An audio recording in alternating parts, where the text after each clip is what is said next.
പകൽ വീട് എന്ന് പറയുന്നത് നമ്മൾ കണ്ടാൽ ഒരു ചെറിയ റൂമായി കണ്ടേക്കാം. പക്ഷെ അത് ആ ഒരു പദ്ധതി ഉപയോഗിച്ചുകൊണ്ട് ഇപ്പോൾ ആ പദ്ധതി നമ്മുടെ വാർഷിക പദ്ധതിയിൽ ഉൾപ്പെട്ട് കഴിഞ്ഞു. ഇനി അതിന്റെ വരും വർഷങ്ങളിലും ആ പദ്ധതികൾ ഉണ്ടാകും. അതിന്റെ ഭാഗമായി വയോജനങ്ങൾക്ക് അവർക്ക് ആസ്പദമായ വിവിധ പ്രവർത്തനങ്ങൾ ആ ഓഫീസ് കേന്ദ്രീകരിച്ച് നടത്തുവാൻ സാധിക്കും.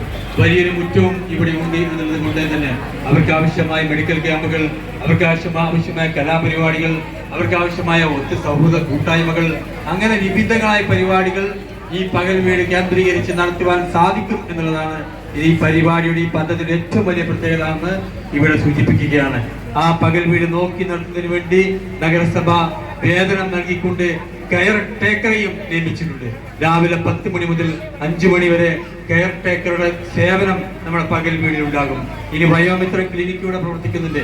ആ വയോമിത്രവും പകൽ വീടും സംയോജിപ്പിച്ചുകൊണ്ട് വിവിധ പ്രവർത്തനങ്ങൾ നമ്മുടെ നഗരസഭയിലെ ഇവിടുത്തെ വയോജനങ്ങൾക്ക് വേണ്ടി മാത്രമല്ല, നമ്മുടെ നഗരസഭയിലെ എല്ലാ വയോജനങ്ങൾക്ക് വേണ്ടി നമുക്ക് സംഘടിപ്പിക്കുവാൻ സാധിക്കും.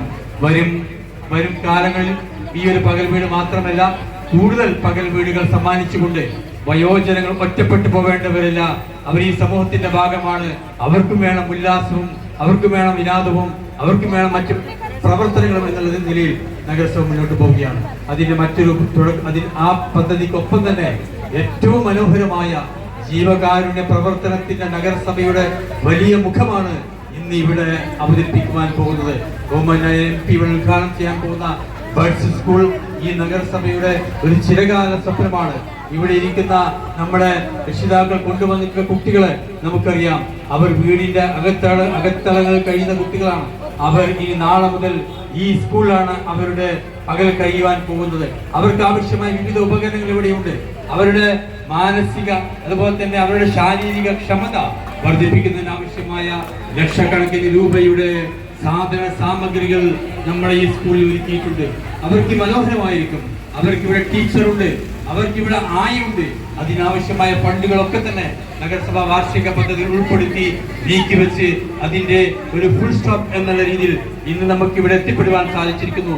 ഇത് ഇവിടെ കൊണ്ട് അവസാനിപ്പിക്കേണ്ടതല്ല എന്നുള്ളതാണ് നഗരസഭ ഉദ്ദേശിക്കുന്നത്. വിശാലമായ സ്ഥലം വാങ്ങിച്ച് വിശാലമായ ക്യാമ്പസ് ഒരുക്കി വിശാലമായ കെട്ടിട സൗകര്യങ്ങൾ ഒരുക്കി ആധുനിക രീതിയിൽ ഭാവി കാലങ്ങളിൽ നഗരസഭയുടെ ഏറ്റവും വലിയ അസറ്റായി ബഡ്സ് സ്കൂൾ മാറുമെന്ന് എന്നുള്ള കാര്യത്തിൽ ഒട്ടും തർക്കമില്ല. കാരണം ആ രീതിയിൽ ബഡ്സ് സ്കൂൾ സംവിധാനിച്ചിട്ടുണ്ട് എന്ന് ഉറപ്പിച്ച് പറയുകയാണ്.